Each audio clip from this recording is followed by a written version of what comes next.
안녕하세요. 기가 막힌 일 때문에 여기에 조언을 얻고자 글을 적습니다. 결혼을 앞둔 저희 언니가 그저께 상견례였는데 결혼이 파토났습니다. 언니랑 남자친구는 3년 사귀고 남자친구가 프로포즈를 한 게 한 달 전인가 그랬어요.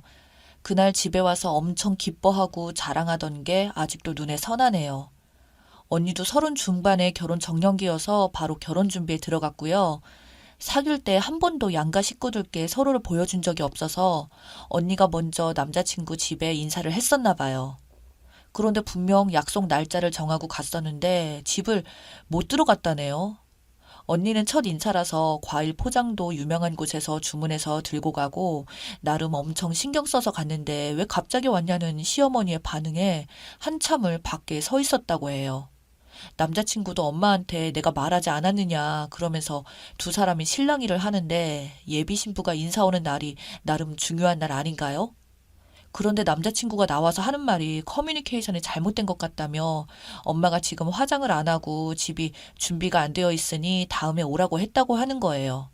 아니, 하물며 전달이 잘 안 되었다 하더라도 곧 가족이 될 사람을 집이 준비가 안 되었다는 이유로 밖에 세워두나요?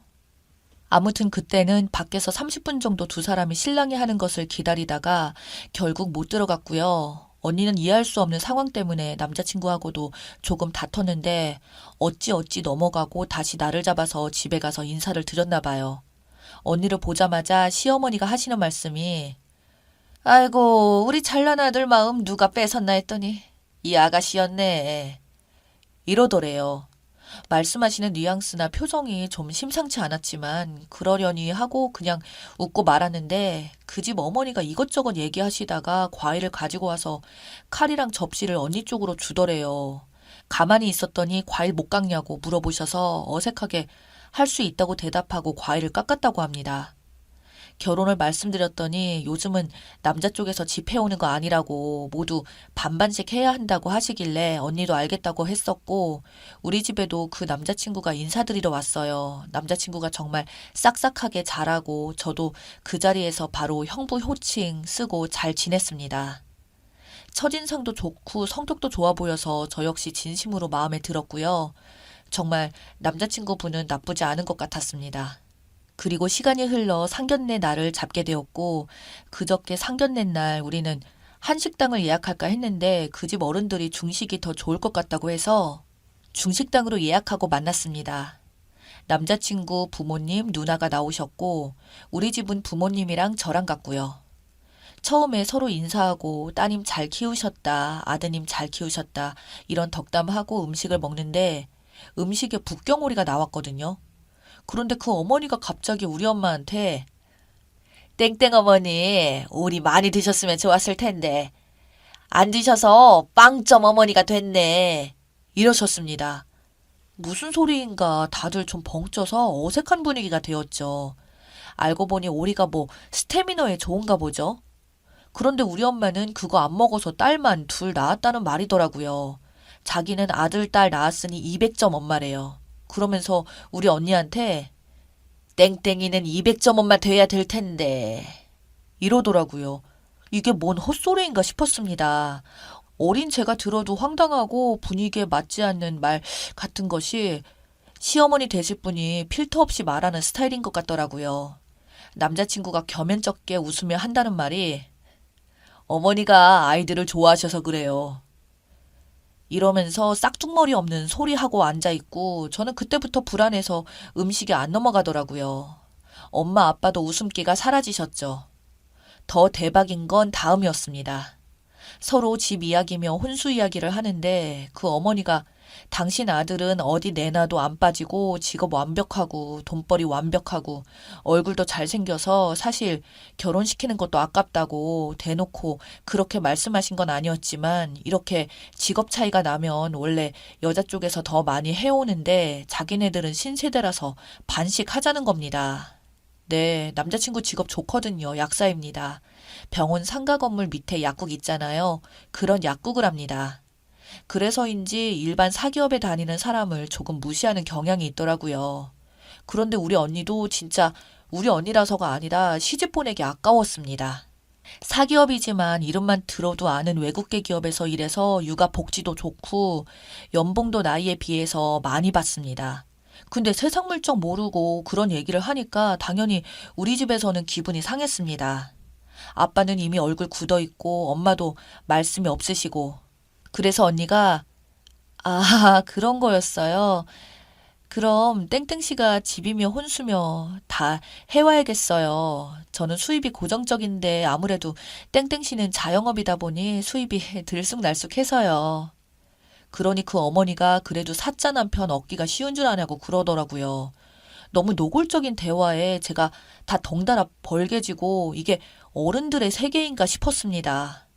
사기업 다니는 여자는 야근 때문에 아이도 잘 안 만들어서 바빠서 남편 밥은 차려주겠냐고 하면서 헛소리를 하는데 미친 줄 알았습니다. 막장 드라마 보는 기분이랄까요? 우리 언니 정시 출근해서 퇴근 자유롭고, 물론 일은 빡세지만 진짜 만족하며 다니고 있거든요. 저게 뭔 소리인지 기가 막혔습니다. 직업이 좀 부족한 듯 앞에서 대놓고 그렇게 말하는 게 너무 몰상식해 보이고 심지어 언니의 직업에 대해서 알지도 못하면서 저런 말을 하니 열이 받더라고요. 그래서 집은 반반한다고 치고 넘어갔는데 갑자기 요즘 혼수는 어쩌고 저쩌고 이러면서 혼수 얘기를 합니다. 혼수도 신세대식으로 하자더니 갑자기 모피랑 그런 거를 달라고 합니다. 집은 반반하고 혼수는 여자가 해와야 할 기본은 해야 하나요? 자식 가지고 장사하는 게 너무 황당하더라고요.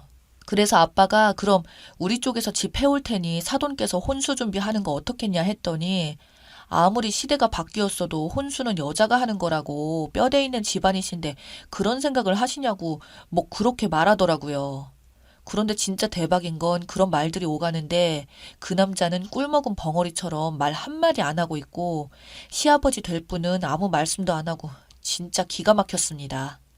분위기 안 좋은 회담에서 시어머니가 대표로 이야기하는 것 같았다고 할까요? 언니가 잠깐 자리를 비웠는데 남자친구가 따라 나가길래 뭐 중재를 하겠거니 했는데 다시 돌아와서도 꿀먹은 벙어리.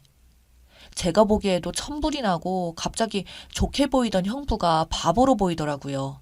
자기네 엄마가 하는 말이 다 맞다는 건지 아니면 죄송해서 몸둘 바를 모르겠다는 건지는 몰라도 입은 북경오리만 먹는 데만 신경 쓰더라고요. 후식까지 다 먹고 나서 언니가 드릴 말씀이 있다면서 사실 우리 집에서 땡땡씨 직업이 조금 걸려서 반대하셨었는데 그래도 사람이 좋으니 이 자리까지 왔다고 그래서 아무리 생각해봐도 너무 직업이 별로라서 제 2의 인생을 걸 수가 없다고 아무래도 결혼은 힘들 것 같다고 죄송하다고 말했습니다. 저는 깜짝 놀랐지만 그 순간 언니가 너무 멋지게 보이더라고요. 아빠 엄마는 그때도 아무 말씀 없으셨고 남자친구가 무슨 말이냐고 난리여서 우리 언니가 무슨 소리긴 무슨 소리야. 우리 오늘부터 볼 일 없게 된 거라고 라고 말하고 나와버렸습니다. 물론 부모님이랑 다 같이 절반 계산하고 나왔습니다. 언니는 아빠 엄마 앞에서는 그 집 욕을 엄청 하고 자기는 괜찮다고 하더니 혼자 있을 때는 기막히고 힘든 표정이긴 했습니다. 힘들 것 같은데 진짜 아무렇지도 않게 남자친구랑 같이 했던 사진들 다 없애고 웨딩드레스 입어보러 간다 했던 웨딩샵에 전화해서 다 취소하고 그렇게 쿨한 모습이 오히려 더 마음이 아프더라고요. 다다음 주에 기분 풀려 가족들 다 같이 여행 다녀오기로 했습니다. 엄마 아빠도 별말 없으신 거 보면 이 결혼은 아니라고 생각했던 것 같네요. 뭐 저런 집구석이 다 있나 기가 막히고 저도 덕분에 혼자 살까 싶은 생각이 강해지지만 우리 언니가 저래 보여도 마음 다치지 않았으면 좋겠습니다. 진짜 마치 아무 일 없었던 것처럼 덤덤하게 일상생활 하고 있어서 걱정돼요. 정말 혹시 마음은 썩어갈지도 모르는 우리 언니 어떻게 위로하면 좋을까요? 추가합니다. 조언을 이렇게 많이 해주셔서 감사합니다. 이렇게 많이 댓글 달아주시고 친동생처럼 조언해주셔서 감사합니다. 언니한테 술 한잔 하자고 말해보라고 하셔서 그럴까 생각했는데 제가 나이 차이도 많이 나서 언니가 술 마셔도 저한테 힘든 거 얘기할지는 모르겠습니다. 제가 진짜 언니한테 엄청 의지했었나 봐요. 그래서 혹시 언니가 나쁜 생각을 할까봐 너무 불안하고 아무것도 못하겠습니다. 밤에 나쁜 생각을 많이 할 수도 있다고 해서 어젯밤에 언니한테 같이 자자고 하려다가 그건 또 아닌 것 같아서 그냥 언니 방문 앞에서 잤습니다. 이렇게 조언 많이 해주셨는데 뭐라고 말씀드려야 할 것 같았어요. 아빠랑 언니는 평소처럼 지내고 있습니다. 출근하고 퇴근하고, 그런데 엄마가 알아놓으셨습니다. 주변 친구들한테 딸 결혼한다고 자랑을 다 하시고 친척분들도 다 아는데 그런 것도 신경 쓰시고, 무엇보다 딸 결혼이 파토난 거에 대한 상심이 크시겠죠. 제가 봤을 때 저희 엄마는 0점이 아니라 1000점이라는 생각이 드는데요. 똑 부러지는 언니의 엄마니까요. 그렇죠? 그래도 내일 금요일이니까 오늘 술 마시고 싶다고 지금 언니한테 톡 보냈는데, 언니가 좋다 그러면 말씀해 주신다고 힘내라고 하고, 언니 힘든 거 같이 말하며 같이 욕해 주려고요. 후기입니다. 먼저 지난주에 언니랑 술 한잔 하자고 톡 보냈다가 언니가 집에서 다 같이 먹자고 해서 금요일 날 집에서 파티를 열었습니다. 치맥할까 하다가 언니가 이제 2발 달리고 날개 달린 것들은 꼴도 보기 싫다고, 언니가 퇴근할 때 안주거리는 다 사가겠다고 해서 기다렸는데, 언니가 사온 게 족발, 꼼장어, 골뱅이 무침, 곱창전골, 전부 발 없거나 4발 달린 것들이었습니다. 우리는 언니가 제일 걱정이었는데, 일단 홀가분하다고, 오랜만에 좀 숨 쉬고 사는 것 같다고 걱정 말라고 해서 한시름 놓았습니다. 스트레스 받아서 못 먹던 거 실컷 먹으려고 하고, 언니 양가 인사드리고 그럴 때 살 진짜 많이 빠졌었거든요. 언니는 상견례 자리에서 자식 뒤에 숨어서 미안했다고 했습니다. 엄마가 아빠랑 결혼할 때 할머니가 우리 외할머니한테 참 모질게 했는데, 그때 엄마가 할머니 그렇게 보기 싫었다고 그래서 내 딸 시집 보낼 때는 절대 그러지 말아야지 다짐했었다네요. 그런데 막상 딸 시집 보내고 하니까 혹시 안 싸더니 내 딸을 구박하는 거 아닌가, 결혼하고 나서 괜히 내 딸한테 화풀이 하는 거 아닌가, 그래서 아무 말도 못 하셨대요. 나중에 집에 왔는데 외할머니 생각이 많이 나서 그대로 알아 누우셨나 봐요. 언니 전 남자친구는 상견례 이후 회사에 찾아오고 우리 집에도 찾아왔습니다. 처음에는 남자친구가 한다는 말이 알고 보니 어머니가 농담을 잘하시는 스타일인데, 상견례 자리에서는 분위기 띄워보고자 그런 농담 하신 것 같다고, 그런데 좀 과했던 것 같다고 말했었나 봐요. 언니는 그냥 알겠다고 하고 돌려보냈고, 다음날 우리 집에 찾아와서도 똑같은 말 하고 돌아갔습니다. 그런데 반응이 없자 점점 인내심에 한계가 오시는지 나중에는 솔직하게 다 말했나 봐요. 저희 언니 보고 막대 먹었다는 둥, 처음부터 인상이 안 좋았다는 둥, 사돈들도 요새 세상 모르고 결혼에 대한 개념이 없다는 둥, 그런 말들을 늘어놓으셨어요. 그리고 세상에, 알고 보니 기선제압 하려고 처음에 문전박대 하셨더라고요. 이런저런 이야기를 들으니 언니는 더 홀가분해하며 인생 폈다고 생각하는 것 같았습니다. 결혼하면서 여러 가지 문제로 집안끼리 잘 안 맞는 경우도 있겠지만, 진짜 아니다 싶으면 저희 언니처럼 해야 되나 봐요. 조금 힘들겠지만 인생 전체가 힘든 건 아닐 테니까요. 저희 언니 잘한 거 맞죠? 관심과 조언 주신 여러분들 덕분에 정말 감사합니다.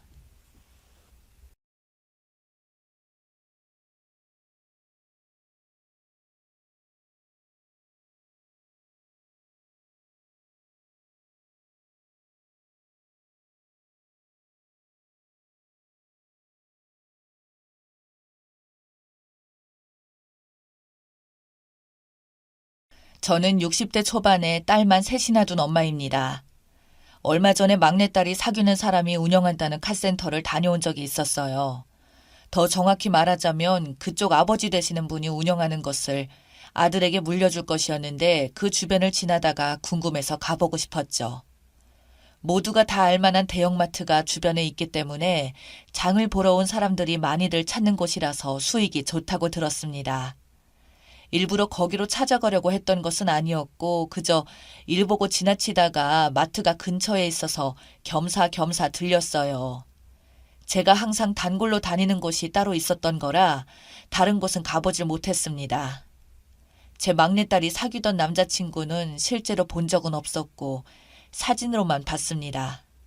제 생각에도 아직 결혼할 쯤은 아닌 것 같은데, 헤어지지 않고 만나고 있는 걸 보면 결혼 말이 오고 갈 것 같았어요. 그리고 최근에 프로포즈 비슷한 것을 받았다고 한 걸 보면 당장 인사 온다는 말이 나올 것 같았습니다. 마침 제가 편하게 몰고 있는 차가 2007년식 아반떼인데요. 연식도 오래되기도 했지만 장거리 이동을 많이 했던 소형차라서 외관이 더 오래되긴 했습니다. 제가 바쁜 관계로 차에 관해서는 모두 남편이 관리하고 썼기 때문에 냉각수 공급도 아직까지 한 번도 직접 해본 적이 없어요. 제가 기계와는 안 친해서 이쪽에 관해서는 완전 문외한이었고 별로 관심도 없었고 손세탁은 아는 카센터 사장님한테 맡기곤 했었기 때문에 거기서 늘 알아서 해주거나 남편과 통화를 해주고 했었죠. 그런데 제 차가 마침 라이트가 나가버렸더라고요. 그래서 제 막내딸의 남자친구가 운영한다던 카센터를 찾아가 봤습니다. 평일이었는데 차들이 한참 밀려 있더라고요. 혼잡했는데 생각보다 바쁘구나 했습니다. 마트 가는 주차장 쪽에 위치해 있어서 접근하기 편리하더군요. 바깥에 있는 한 청년이 들어오고 있는 자동차 쪽으로 다가가서 인사를 하는 것 같은데 분명히 내 차가 들어온 것을 본 것 같은데 제 쪽으로 오지 않았습니다. 제 뒤로 화려한 새 차들에겐 다가가서 친절하게 수리하기 편한 쪽으로 주차를 안내하고 있더라고요. 처음이라서 몰라서 그냥 두고만 있었는데 조금 이상해서 손은 들고 불렀습니다. 그랬더니 알겠다는 듯이 고개를 끄덕이면서 잠깐만 기다려달라는 듯한 제스처를 보이더라고요. 오는 순서대로 해주는 게 상식이 아니었던가요? 조금 기다리다가 계속 제 뒤로 오는 차들만 봐주고 있길래 차에서 내려서 제 뒤에 왔던 차들 상담하고 있는 카센터 직원에게 불만 섞인 목소리로 말을 했습니다. 여기 이분보다 제가 먼저 와서 기다렸는데 왜 먼저 해주지 않는 거예요? 라고 했더니 상냥하게 웃으면서 그러더라고요. 네, 고객님. 이 사모님은 저희 센터의 VIP 고객님이라서요. 잠깐만 기다려주시면 곧 찾아가겠습니다. 죄송합니다, 고객님. 제가 원래 성질이 급하고 아무것도 하지 않고 기다리는 것을 굉장히 싫어하는데도 막내딸 남자친구가 운영한다고 한 곳이라서 상당히 인내심을 갖고 나름 기다린 것이었어요. 시간은 금인데 이렇게 남은 시간을 흘려보내도 되는 건가 싶어서 억울하더라고요. 그래서 좋은 말로 했습니다. 충분히 기다렸고 왜 뒤에 오는 사람 먼저 해주는 거냐고요. 네, 고객님. 여기 사모님과 상담 중이었으니까 마저 끝내고 바로 고객님 차를 봐드리겠습니다. 그렇게 해서 저를 거기서 10분 이상을 앞에 기다리게 한 후에야 겨우 저에게 그러더라고요. 기다리게 해드려서 정말 죄송합니다. 무엇을 도와드릴까요? 저 앞에 라이트가 안 켜져요. 예, 기다리시면 금방 해드리겠습니다. 라고 겨우 힘들게 접수를 했어요. 사무실 안에 지금 있는지 없는지는 모르겠으나 총 2명이서 일하는 것 같아 보였습니다. 저 2명 중에 한 사람일 텐데 마스크를 쓰고 있어서 누가 누구인지 모르겠더라고요. 처음엔 그러려니 했습니다. 그냥 VIP 고객이고 단골들은 프리패스가 있나 보다 했어요. 제가 다니는 카센터 사장님도 제가 찾아가면 직원한테 맡기지 않고 직접 나와서 저를 반겨주기도 했으니까요. 그런데 이건 좀 아니다 싶었습니다. 빤히 지켜보다가 때깔 좋은 차를 먼저 응대해주는 것 같더라고요. 이 차별받는 듯한 그 묘한 느낌이 상당히 불쾌했습니다. 세상에 무슨 배짱으로 고객을 차들로 차별하다니 아니다 싶더라고요.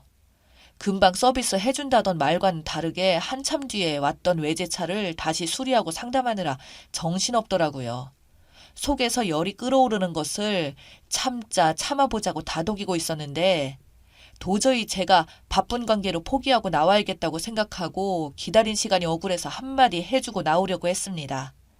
그래서 내 뒤에 왔던 삐까뻔쩍하는 신형 외제차를 타고 온 고객과 즐겁게 대화를 나누면서 차를 봐주고 있는 그 남자 뒤로 2사람에게 말했습니다. 이봐요, 기사님. 못하겠으면 못해준다고 하고 돌려보낼 일이지. 이렇게 무작정 기다리게 하세요? 그때서야 생각이 난 듯 같은데 그러더라고요. 이거 죄송합니다. 고객님, 제가 바쁘니까 다른 직원분들께 부탁드려보겠습니다. 잠시만 기다려주세요. 라고 하면서 외제차를 들여다보던 그 친구에게 눈짓을 보내더라고요. 그 직원이 저에게 접수를 하셨나고 물었는데 그때는 정말 화가 나서 저도 인상을 쓰고 말했습니다. 이제 와서 접수를 했냐고 뭐 이따윈가 싶어서 그래서 제가 그랬어요. 이런 식으로 고객을 응대를 하시면 곤란하죠. 성함은요? 하며 또다시 제 이름을 물어보더라고요. 그러면서 바로 해줄 테니까 화를 풀려고 하는데 말하는 모양새가 귀찮은 듯 했습니다. 그리고 벤츠에 달라붙어 있는 다른 직원에게 뭐라고 귓속말을 하는데 제 얘기를 하는 것처럼 보였습니다. 마치 저 차주 아줌마 바쁘니까 알아서 그냥 좀 보내봐 하는 것 같았습니다. 제가 그 다음 스케줄이 있는데 속이 타고 있어서 5만 가지 인상을 다 쓰고 있었긴 했습니다. 이렇게 시간이 많이 지체될 게 없었거든요. 빨리 집에 들렀다가 옷도 다시 갈아입고 약속 장소에 도착해야 했기 때문이었기도 했습니다. 젊고 예쁜 외제차주 아가씨와는 수다 떨며 느긋하게 차를 들여다보고 있으면서 저는 뭐 대충 본체 만체 하더라고요. 제 차를 보더니 그 말만 했습니다. 고객님이 찾는 나이트 전구가 나갔는데 공인비가 3만 원입니다. 하시겠어요? 말투가 하기 싫으면 가라는 말 같더군요. 그래서 제가 그랬습니다. 하기 싫으면 가란 말인가요? 빨리 해주시기나 하세요. 제가 좀 바쁘다고요. 나중에 비싸게 했다고 뒷말하지 마세요. 먼저 사무실로 가셔서 결제를 하고 오세요. 영수증 가지고 오시면 바로 해드릴게요. 어이가 없었어요. 보통 서비스를 받은 다음 결제를 했었고 이제까지 여기에 있던 다른 차들도 서비스를 받으니 결제하고 있었고 외제차 차주 아가씨도 바로 술이 들어간 걸 제 두 눈으로 계속 지켜보고 있었는데 완전히 사람을 우습게 보고 하는 말로 바로 알아들었습니다. 귀찮으니까 그냥 가라는 말로 그때서야 깨달았습니다.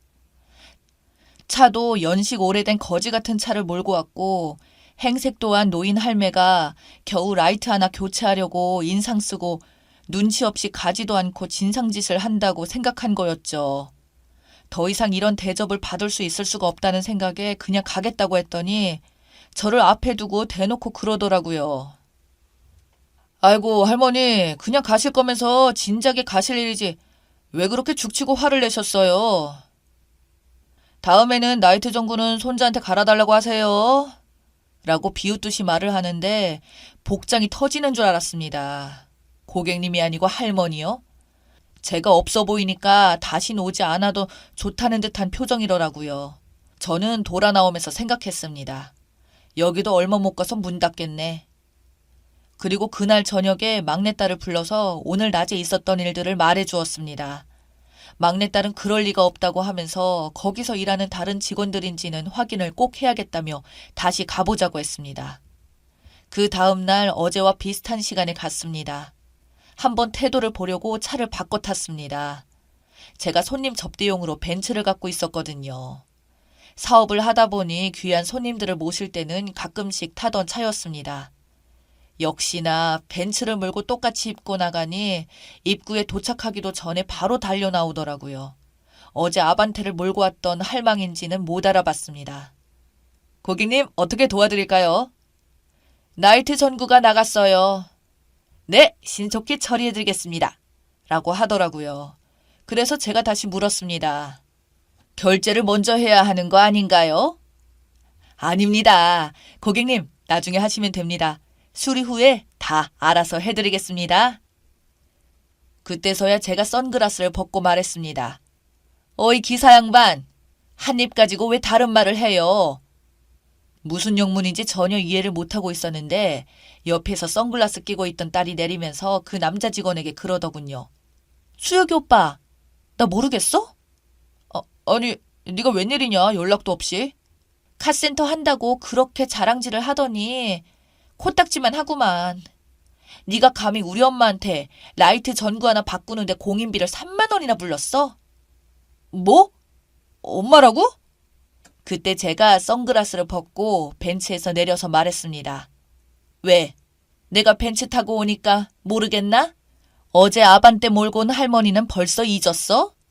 순간 멍하더니 그때 생각이 나는 듯한 표정을 짓더라고요. 제 딸이 다가가서 뺨 한 대 올려 쳤습니다. 사람들이 다 보는 앞에서 아주 시원하게 난리더라고요. 조금 귀엽게 봐줬더니 감히 우리 엄마를 몰라보고 함부로 했어? 나한테 죽고 싶어? 그때서야 상황 파악이 되었는지 제 앞에서 무릎을 꿇고 어머니, 제가 죽을 죄를 졌습니다. 그리고는 공인비는 모르는 일이라고 자기가 그런 게 아니고 다른 직원이 한 거라고 말하니까 제 딸이 뺨 한 대를 더 줬습니다. 뒤에서 차들이 빵빵거리다가 이 광경 다 목격하고 그냥 보고만 있었어요. 사무실에 있던 딸의 남자친구의 아버지로 보이는 사람이 나와서 고객이 진상을 부려서 무릎 꿇고 있는 줄 착각하더라고요. 이게 무슨 짓입니까? 제 막내딸에게 소리치길래 제가 나서서 말했습니다. 당신 아들 교육이나 단단히 시켜. 그렇지 않으면 어제 내가 당했던 일을 여기 마트 사장한테 올려서 쫓겨나가던지 방송국에다 제보하던지 할 테니까. 알았어요? 제 딸은 하려 했던 말을 다 못해서 씩씩거리다가 제가 그냥 가자고 하니까 마지막으로 남자친구에게 말했습니다. 야, 너희 아버지 앞이니까 내가 참는다. 인생 그렇게 살지 마. 너 나한테 연락하기만 해봐. 나한테 죽을 줄 알아. 감히 우리 엄마한테 함부로 해? 저걸 그냥 확. 차에서 내려서 다들 구경이 났는지 서로 이렇고 저렇고 말들만 하는 것을 보고 남자친구 아버지 되는 사람도 90도 각도로 죄송하다며 용서를 구하더라고요. 그리고 제 딸을 데리고 나오는데 저는 내심 감동적이었습니다. 그래도 오래 사귄 남친이라서 남자친구 편을 어느 정도 들어줄 거라고 생각했었는데 자기 엄마한테 무례하게 했다면서 저렇게 바로 선을 긋다니 기분이 좋더라고요. 티는 내진 않았지만 오히려 잘된 거라고 생각했습니다. 저런 놈이랑 헤어지는 계기가 되었으니 말입니다. 연애를 하다 보면 콩깍지가 씌어서 제대로 객관적으로 보기 어렵다고 하던데 주변 사람들의 조언이나 말들을 귀담아 들을 필요가 있을 것 같습니다. 그런 의미에서 여러분의 가족을 더 가까이 하고 사랑하세요.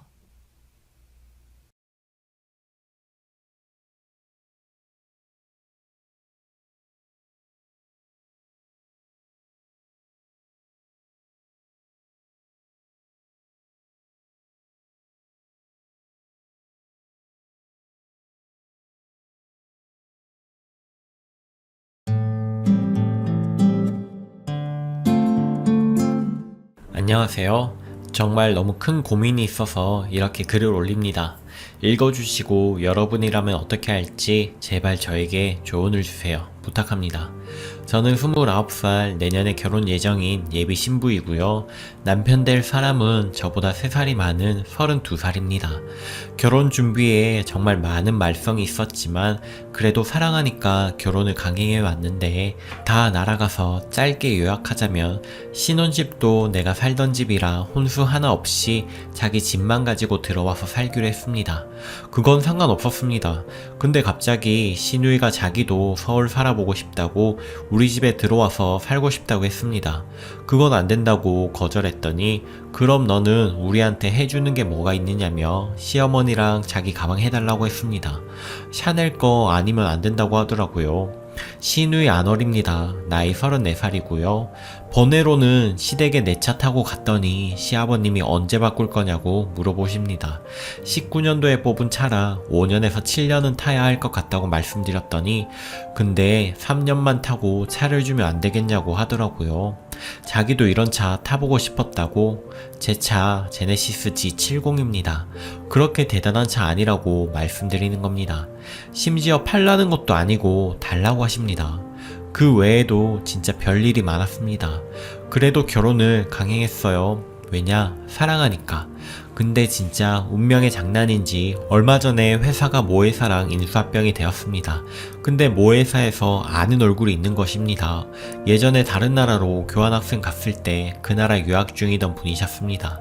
코리아 장녀라 오빠라는 단어가 어색합니다. 한국인이 별로 없는 학교여서 친하게 지냈는데 내가 한 학기만 교환학생으로 간 거라 난 일찍 한국으로 돌아왔고 둘이 이성적인 그런 사이는 아니었는데 그 당시에도 아주 좋은 사람이라 감히 좋아할 엄두는 안 내고 지인으로 두면 좋겠다라는 생각을 했습니다. 아시아는 약간 차별 두는 게 있는 나라였는데도 그분은 학교 내에서도 인싸고 인기 많았고 진짜 에릭남 같은 성격이었습니다. 에릭남 나오는 거 보고 그분 생각이 가끔 났습니다. 잘 지내시나? 이런 식으로 그분이 먼저 날 알아보고 놀라면서 인사를 하는데 어색한 와중에도 너무 반갑고 고마웠습니다. 다 같이 밥 먹고 카페에서 이야기하는데 내 동기 중에 한 명이 저번 주에 결혼한 대리가 있었습니다. 그 얘기가 나오면서 나도 내년에 결혼할 결혼한다는 이야기를 했습니다.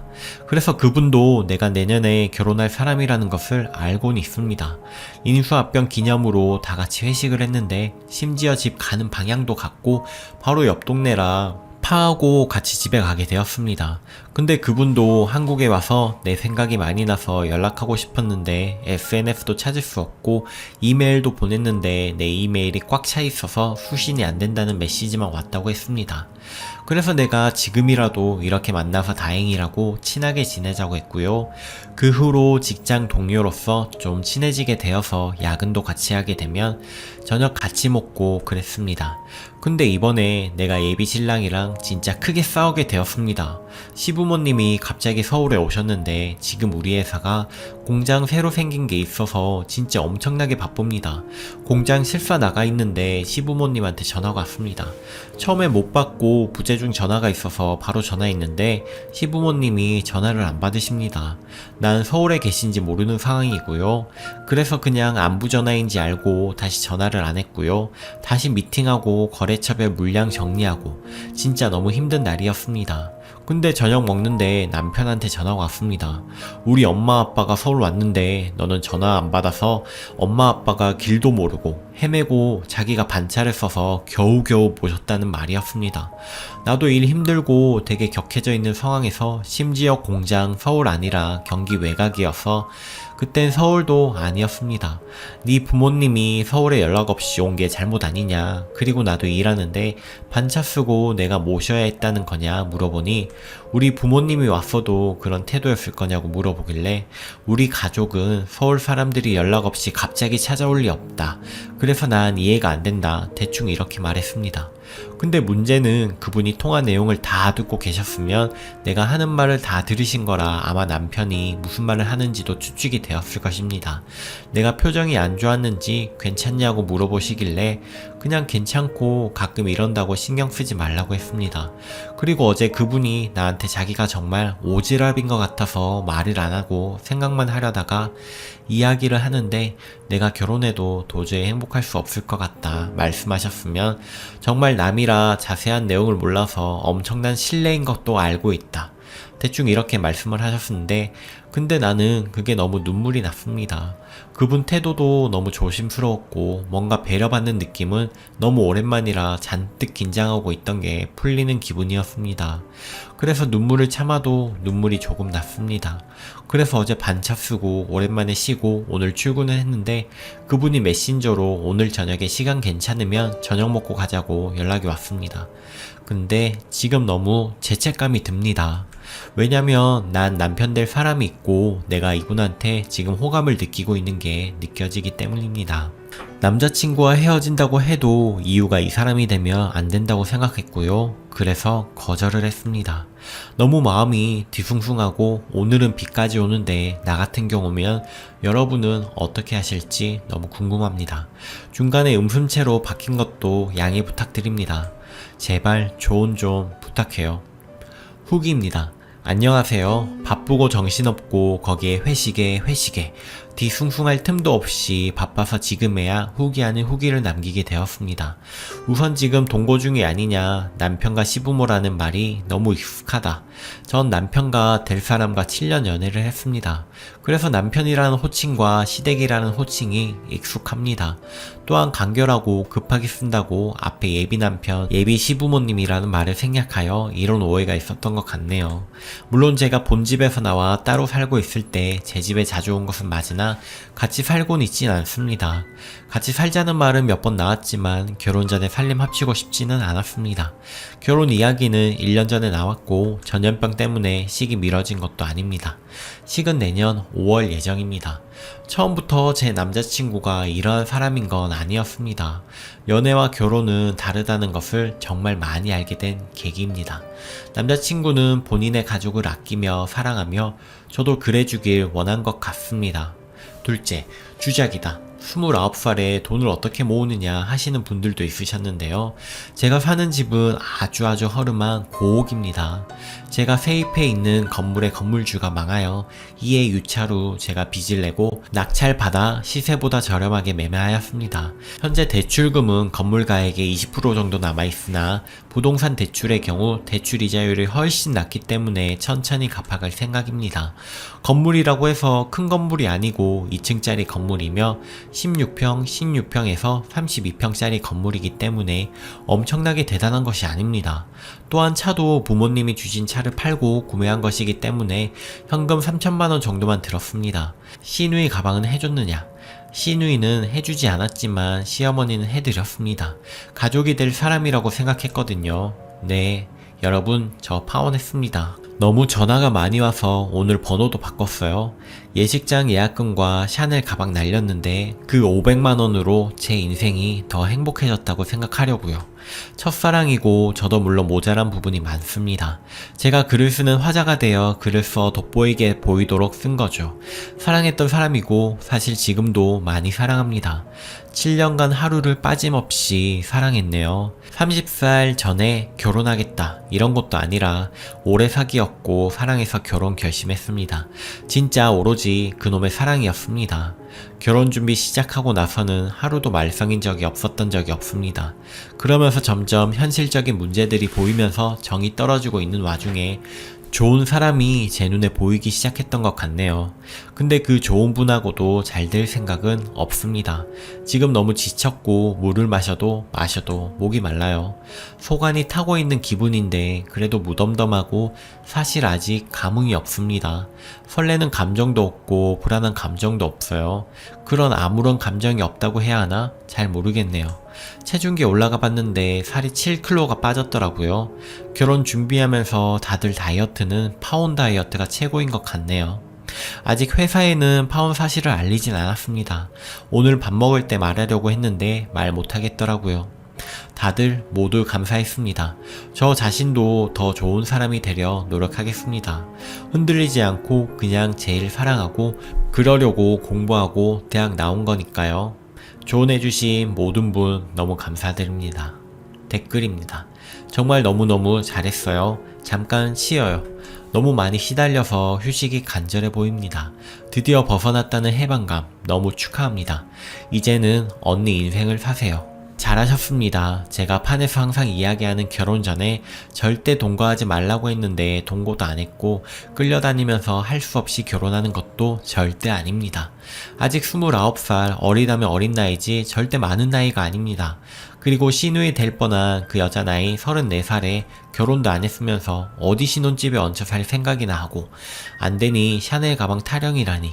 새어머니 될 뻔했던 할머니한테는 왜 그걸 사줬어요? 그리고 제네시스 차를 3년 뒤 자기 타려는 할아버지는 도대체 내 구조가 어떤지 뜯어보고 싶네요. 달라면 줄 생각이라고 생각했다며 무슨 생각이었는지 궁금하네요. 차에 대한 로망이 대단한 것 같은데 이런 놈들이 허위 매물 딜러한테 걸려서 된통 당해봐야 합니다. 댓글 3. 진짜 잘했다. 그런 집구석에 시집가는 건 본인 인생 본인이 시궁창에 처박는 거예요.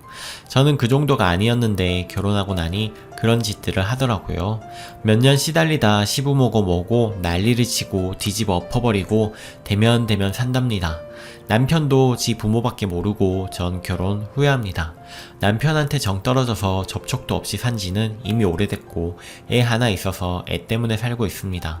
그러고 살고 있어요. 님 그 집에 시집가면 저보다 더 심한 꼴 나면 심한 꼴 나고 정말 불행해져요. 그리고 그 잘난 남자 만나세요. 갈아타서 결혼하세요. 님께 그런 말들을 할 정도면 님한테 마음이 확실히 있는 거고 좋은 남자 만나 잘 사세요. 하늘이 도왔습니다. 오늘의 사연은 여기까지입니다.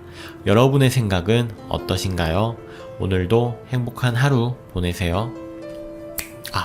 그리고 구독, 좋아요도 꼭 눌러주세요. 감사합니다.